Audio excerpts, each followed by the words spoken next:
할렐루야. 아멘. 우리 서로 바라보면서 이렇게 인사 한번 나눴으면 좋겠습니다. 은혜 많이 받으십시오. 네, 한 번만 더 이렇게 인사 나눌까요? 영적 전쟁 승리하겠습니다. 아멘. 오늘은 에베소서 6장 10절에서 13절 말씀을 가지고 영적 전쟁 주 안에서라는 제목으로 말씀 나눌 때 은혜 받는 우리 모두 되시기를 바랍니다. 역사를 보면 실제 눈에 보이는 싸움보다 눈에 보이지 않는 싸움이 더 큰 영향력을 끼친 사례들이 있습니다. 특히 제2차 세계대전 당시에 연합군은 독일군에게 엄청나게 밀리고 있었습니다.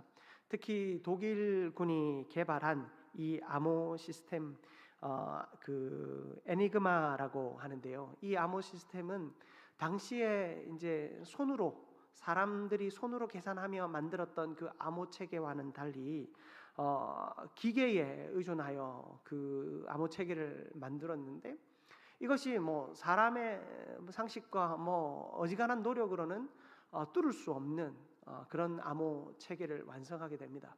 그래서 독일군은 그 암호 체계를 믿고 아주 그 숨은 전쟁들, 이게 이 암호를 잘 활용하는 것이 중요했지 않습니까? 왜냐하면 옛날에는 그 통신들을 잘 감청했기 때문에 어느 지역에 공격하러 간다, 그것들을 지령을 내릴 때도 암호화되어지지 않는 지령을 내리면 그 상대편이 가서 그 싸움을 대비할 수 있기 때문에 암호화된 명령들을 내리는 것이 중요했는데, 독일은 그 철저한 암호 체계를 만듦으로써 어느 누구도 범접할 수 없는 아주 큰 성과들을 거두고 있었습니다.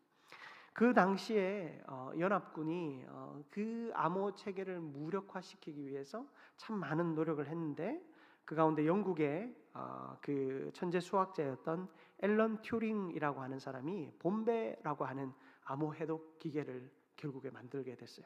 그래서 그 암호 해독 기계를 통해서 독일의 그 암호 체계를 무력화할 수 있었죠. 여러분들이 잘 아시는 유보트라고 하는 것 역시 독일이 그 암호 체계를 가지고 곳곳에 바다를 누비며 그 공격을 해 와서 그들이 너무나도 큰 타격을 입었었는데, 이 봄베라고 하는 암호 해독 기계가 개발됨으로 인해서 여러분들 잘 아시는 그 노르망디 상륙 작전, 그 작전을 연합군이 아주 성공적으로 수행하게 됐죠.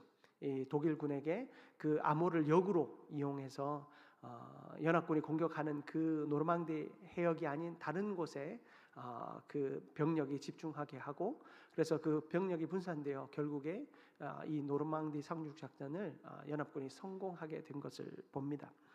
역사적으로 볼 때 이런 이 암호 체계를 만들고 암호를 무력화하는 일, 그리고 오늘날도 사실은 우리가 세계 곳곳에서 일어나는 전쟁들을 보면 실제로 물리적인 싸움보다 더 큰 것이 이 암호를 해독하고 또 그 정보를 어떻게 그 관리하느냐에 따라 승패가 갈리는 것들을 볼 수 있습니다.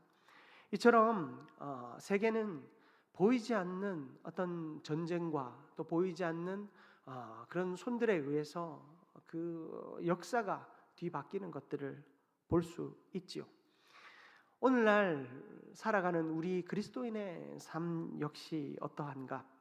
그리스도인의 삶도 보이지 않는 손과 또 어떤 보이지 않는 전쟁이 끊임없이 작용하고 또 일어나고 있음을 보게 됩니다. 우리는 뭔가 많은 일들을 하는 것 같지만 그 일들이 때로는 실패를 맛보게 하고, 또 때로는 어떤 일들이 내가 생각지도 못한 결과를 내기도 합니다. 또 어떤 일은 시작해 보기도 전에 좌절을 겪기도 하지요. 오늘 우리가 읽은 본문 에베소서 6장 12절 말씀은 우리에게 이렇게 말씀하고 있습니다. 우리의 씨름은 혈과 육을 상대하는 것이 아니다. 우리의 씨름은 혈과 육을 상대하는 것이 아니랍니다. 통치자들과 권세들과 이 어둠의 세상 주관자들과 하늘에 있는 악의 영들을 상대함이라. 우리는 이렇게 눈에 보이고 땅에 있는 무언가와 싸운다면 어떻게 보면 우리의 이 영적 싸움이라고 말하는 이 신앙 생활이 단순하고 간단할 것입니다.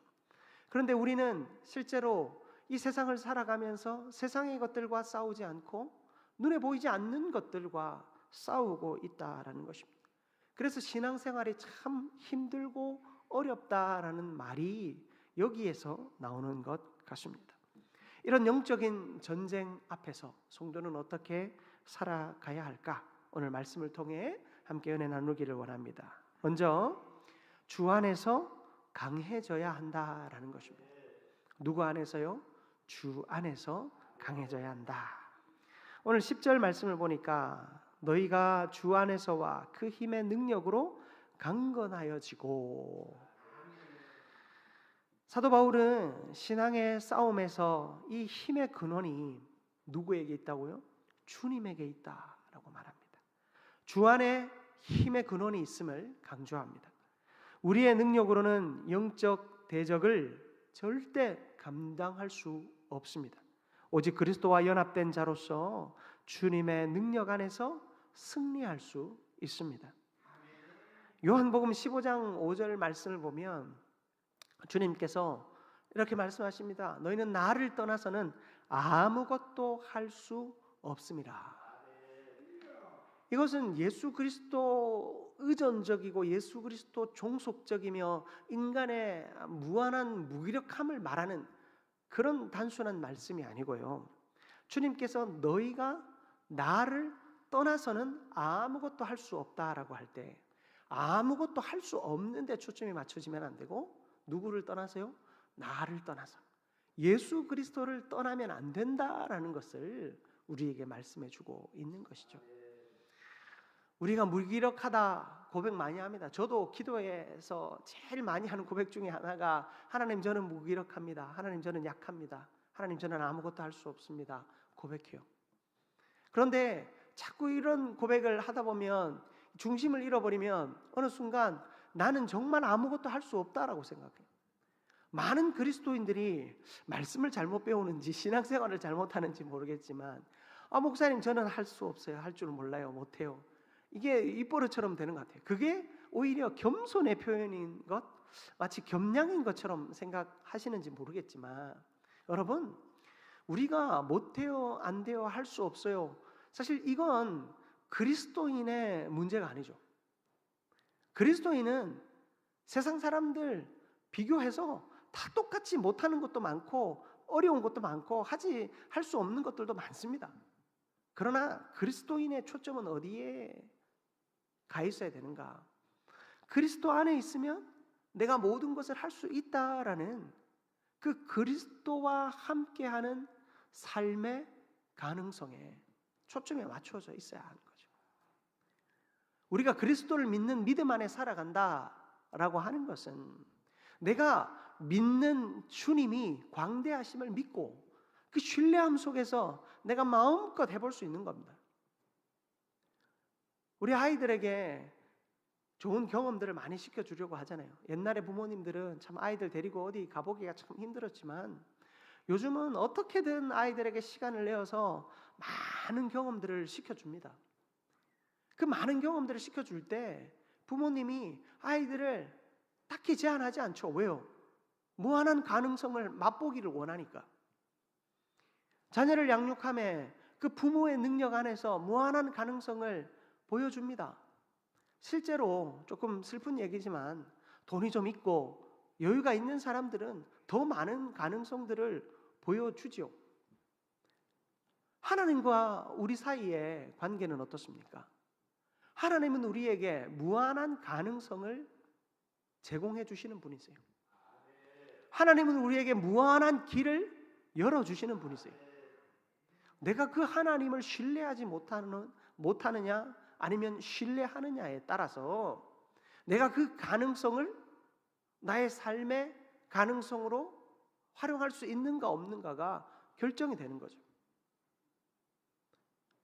부모가 돈이 좀 많고 부모가 여건이 좋고 사실 이런 것들은 극히 제한적인 세상의 모습일 뿐이죠. 하나님께서 우리의 가능성이 되어 주시고 하나님이 우리의 능력이 되어 주시면 그런 제한을 우리는 넘어선다가 아니라 그런 가능성은 아예 생각조차도 할 필요가 없는 것입니다.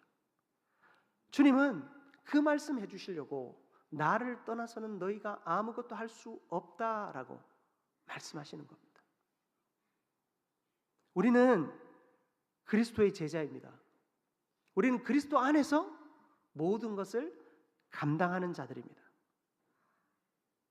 동일한 말씀으로 예수님 말씀하시죠. 요한복음 15장 5절에 제가 그 말씀 전체를 읽어드릴게요. 나는 포도나무요 너희는 가지라. 그가 내 안에 내가 그 안에 거하면 사람이 열매를 많이 맺나니 나를 떠나서는 너희가 아무것도 할 수 없습니다. 주님은요 이 가능성을 이야기하시면서 무엇을 먼저 말씀하십니까? 열매를 먼저 말씀하세요. 너희들이 열매 맺을 수 있다. 너희들에게는 무한한 열매가 맺힐 거다. 너희들 자체가 하나님의 무한한 가능성의 열매다 말씀하십니다. 그리고 나를 떠나서는 너희가 아무것도 할 수 없다. 주님의 온전히 접붙임 바 되어 있으면 주님께서는 우리에게 무한한 가능성이 되어 주시고 무한한 능력이 되어 주시는 줄 믿습니다. 그러므로 우리는 주 안에 있을 때 강한 것입니다. 다시 한번 정리해 드립니다. 주 안에 있으면 강해질 수도 있는 것이 아니고 강해지는 방법이 주 안에 있는 것이 아니라 여러분 그냥 주 안에 있으면 우리는 강한 사람인 줄 믿습니다. 주 안에 있는 자가 강한 용사요 주 안에 있는 자가 참 능력을 소유한 자인 줄 믿습니다. 사무엘상 17장 45절에 보면 다윗이 골리앗 앞에서 자기 힘이 아닌 여호와의 이름으로 출전하는 모습을 봅니다. 다윗은 철저하게 준비했습니다. 여러분 그렇죠? 다윗은 양치기로 있는 동안 그저 형들은 다 전장에도 나가고 다른 생산적인 일을 하는데 나는 막내라서 이 양치는 일이나 시키나? 예. 그러면서 다른 종들에게 그 양치는 일을 맡겨놓고 나무 그늘에 앉아서 탱자탱자 놀다가 집에 들어가지 않았다라는 거예요. 다윗은 아버지의 이 양을 치면서 자신에게 주어진 역할을 분명히 했어요. 사무엘 선지자가 이새의 집에 와서 아들들을 하나하나 살펴보면서 누가 왕이 될 상인가 보고 있었잖아요. 그런데 다윗은 아버지가 데려다 놓지도 않았어요. 이 아이는 왕의 감이 아닙니다. 왕의 감 무슨 아버지의 이 아들들에게 서열에 세울 감도 아닙니다. 그러면 그런 대우 아닙니까? 그럼 나는 뭐 감도 아니고 그런 아버지한테 뭐 형들한테 뭐 그냥 아무것도 아닌 존재네 하며 절망하고 낭망하고 그냥 자신에게 주어진 물질이나 누리며 사는 인생, 그런 인생 살지 않았다라는 거예요. 하나님이 다윗을 이 양을 치는 그 광야로 내모셨을 때 그는 자신에게 맡겨진 것이 이 양이라면 이 양을 어떻게 잘 돌볼 것인가를 고민했죠. 자기는 힘도 없고 능력도 없고 그냥 곱상하게 생겨가지고 그냥 아무도 나를 인정해주지 않는 그런 존재였지만 그런 내가 할 수 있는 것은 저 양을 지키는 거라면 내가 물매를 던지고 가서 막 육박전으로 이렇게 막 싸우긴 힘들잖아요. 근데 물매를 던지는 연습부터 하는 거예요. 물매를 던져 맞추는 연습을 잘 하다 보니 자신이 생깁니다. 한번 붙어볼 자신도 생깁니다. 실제로 곰이 사자가 그 양을 물어가려고 할 때 그 곰과 사자의 입을 벌려서 거기서 양을 꺼낼 수 있을 정도로, 물론 성경에 이 다윗이 그렇게 곰과 사자와 육박전을 했는지 아니면 물매를 던져서 먼저 기절시킨 다음에서 그 입에서 뺐는지 정확하게 알 수는 없지만 그는 자신에게 주신 능력을 최선을 다해 발휘할 수 있는 힘과 능력이 있었어요. 그것은 단순히 주어진 것이 아니라 스스로가 찾고 노력한 것이죠. 누구 안에서? 하나님 안에서. 그는 광야에서 이 양을 치면서 끊임없이 하나님께 노래합니다. 하나님이 나의 목자가 되시니 내게 부족함이 없습니다. 사망의 음침한 골짜기를 내가 다녀도 하나님이 나의 지팡이와 막대기가 되어주시면 나는 아무 걱정이 없습니다. 그 노래하며 누구를 보았겠습니까? 그 양들을 보지 않았겠습니까? 하나님이 나에게 이런 분이시라면 나도 양들에게 이런 목자가 되었으면 좋겠다. 그런 마음이 그에게 있지 않았겠습니까? 그는 자연스럽게 양을 지키는 방법들을 배워갔어요. 결국에 그 방법으로 누구를 쓰러뜨립니까? 골리앗을 쓰러뜨립니다. 이 전쟁에 나가면서 그는 자신의 힘이 아니라 여호와의 이름으로 나갔습니다. 여러분, 우리는 그러한 믿음의 사람들 다 되어야 하는 줄 믿습니다. 여러분, 각자 힘과 재능 다릅니다. 저에게 주신 달란트가 있고 여러분에게 주신 달란트가 있습니다. 우리가 해야 할 일은 뭐냐? 나에게 주신 사명이 무엇인가? 그 사명을 내가 어떻게 이루어 갈 것인가? 내 달란트 안에서 내가 어떻게 최선을 다하여 그 삶을 살아내 볼 것인가? 여러분, 이런 고민이 있다면 저와 여러분들은 어느 누구도 하나님 앞에 쓰임받지 못하는 사람이 아무도 없는 줄 믿습니다. 여러분, 하나님께서 우리를 그렇게 사용하여 주실 수 있도록 이 보이지 않는 이 영적 전쟁의 자리에서 우리가 승리할 수 있도록 여러분에게 주어진 그 직무를 기쁨으로 잘 감당할 수 있는 우리 모두가 되기를 바랍니다. 모태오가 아니라 어떻게 하면 그것을 잘할 수 있을 것인가? 다윗이 사자와 곰과 싸울 수 있는 방법은 물매를 던지는 겁니다. 가까이 붙어서 싸우면 자기가 지니까 멀리서 잘 맞춰 기절시키고 죽일 수 있는 방법을 배운 것처럼 우리도 그러한 영적인 싸움들을 하나님 안에서 잘 감당할 수 있기를 축복합니다. 두 번째로 하나님의 전신갑주를 입어야 합니다. 여러분, 11절 말씀을 보면 마귀의 간계를 능히 대적하기 위하여 하나님의 전신갑주를 입으라. 여러분, 마귀에게는 간계가 있대요. 아주 간사한 계략이 그 마귀에게는 있습니다. 간사한 계략의 특징이 뭡니까? 우리를 잘 속이는 겁니다. 계략의 특징은 속이는 거죠. 계략에 넘어갔다, 속아 넘어갔다는 거잖아요. 우리가 마귀에게 얼마나 잘 속는 존재인지 모릅니다. 우리는 기도하다가도 하나님의 음성을 들은 줄 알았는데 마귀에게 속을 때가 있습니다. 우리가 생활하면서 어떤 말과 행동, 어떤 결단 앞에서 하나님의 뜻인 줄 알았는데 마귀에게 속아 넘어간 때가 참 많습니다. 마귀는 간계가 있습니다. 아주 간사하게 우리를 속입니다. 마귀가 하와를 속여 넘어뜨린 것처럼 우리도 마귀는 속여 넘어뜨립니다. 이단이 왜 무섭습니까?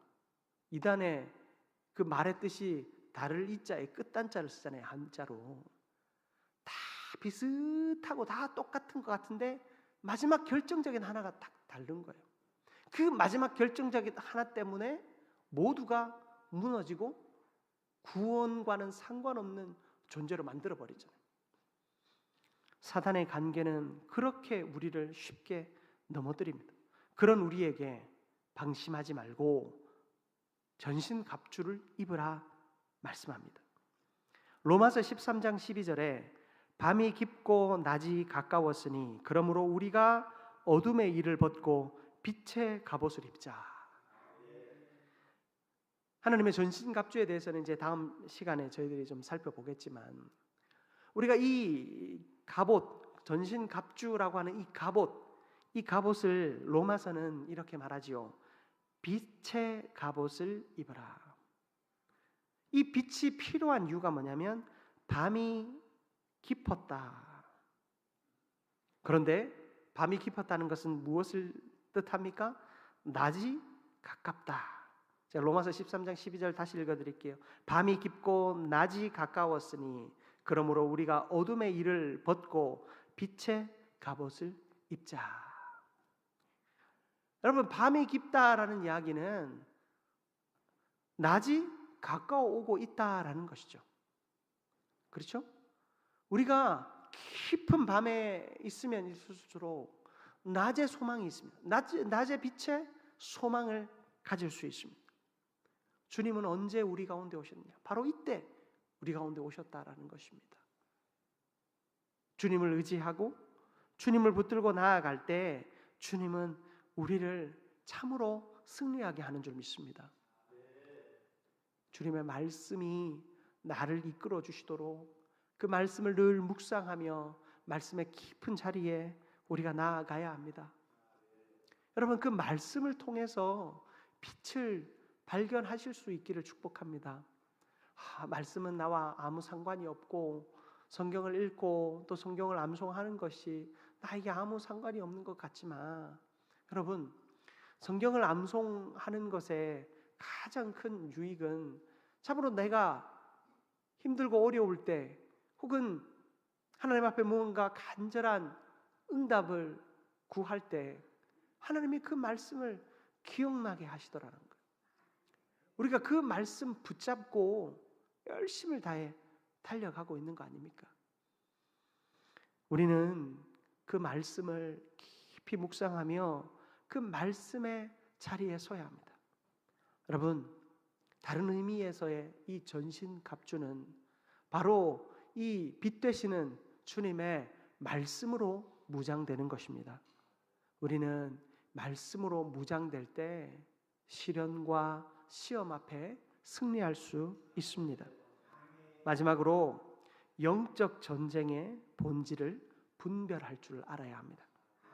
오늘 12절과 13절 말씀을 보면 12절에 우리의 씨름은 혈과 육을 상대하는 것이 아니요 통치자들과 권세들과 이 어둠의 세상 주관자들과 하늘에 있는 악의 영들을 상대함이라.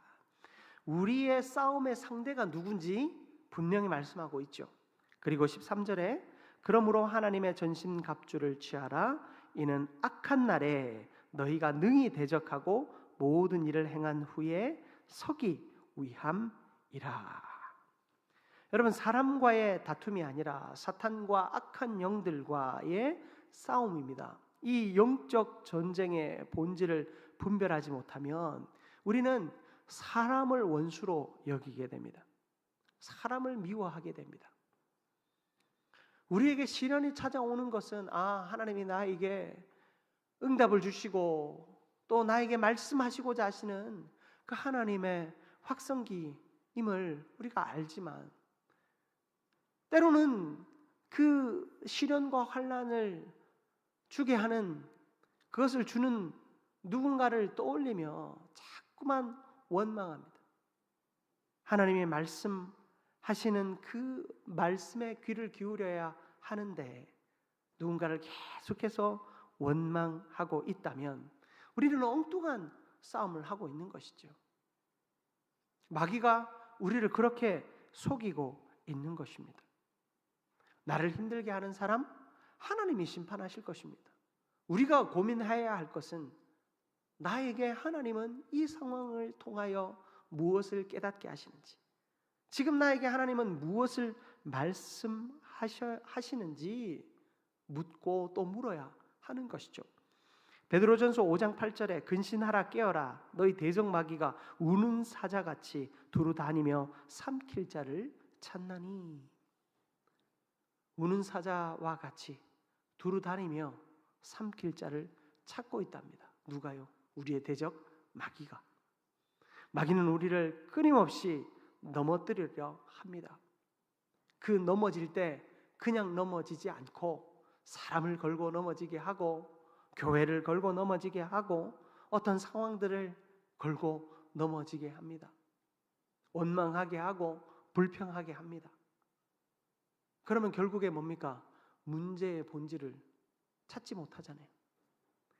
우리가 사람과의 관계 속에서 우리 자녀들 키워보셔서 아시잖아요. 형제들끼리 싸우면 결국에 제일 먼저 하는 게 뭡니까? 쟤 때문에 제가 이렇게 해서 아주 단순하죠. 사탄은 단순한 방법으로 우리를 넘어뜨립니다. 그 단순한 유혹에 더 우리는 쉽게 넘어집니다. 예수님은 베드로가 사탄의 도구로 시험 받을 때 베드로는요 어떻게 했습니까? 예수님이 이제 십자가 지러 가신다 할 때 막아서지 않습니까? 안 된다고, 가지 마시라고, 사탄아 내 뒤로 물러가라 말씀하시잖아요. 주님은 베드로가 문제가 아니라 그 베드로를 지금 사용하는 사탄을 볼 줄 아셨죠. 그래서 예수님은 베드로를 향해 한 번도 원망하신 적이 없고 베드로를 향해 그렇게 책망하지 않으셨어요. 사탄이 우리를 넘어뜨리려 할 때 사탄의 시험과 사탄의 공격을 선명하게 볼 줄 알아야 합니다. 어떤 사람과 어떤 조직과 어떤 무리와 그 뒤에 있는 사탄의 공략을 우리는 볼 줄 알아야 합니다. 여러분, 악의 배후, 그 문제의 배후를 정확하게 캐치할 수 있는 우리 모두가 되기를 바랍니다. 그렇게 할 때 악한 날에 너희가 능히 대적하고 모든 일을 행한 후에 서기 위함이다. 하나님은 우리를 결국 세우시기를 원하십니다. 주님의 우편에 세우기를 원하시고 주님의 사역의 자리, 헌신의 자리, 섬김의 자리에 세우기를 원하십니다.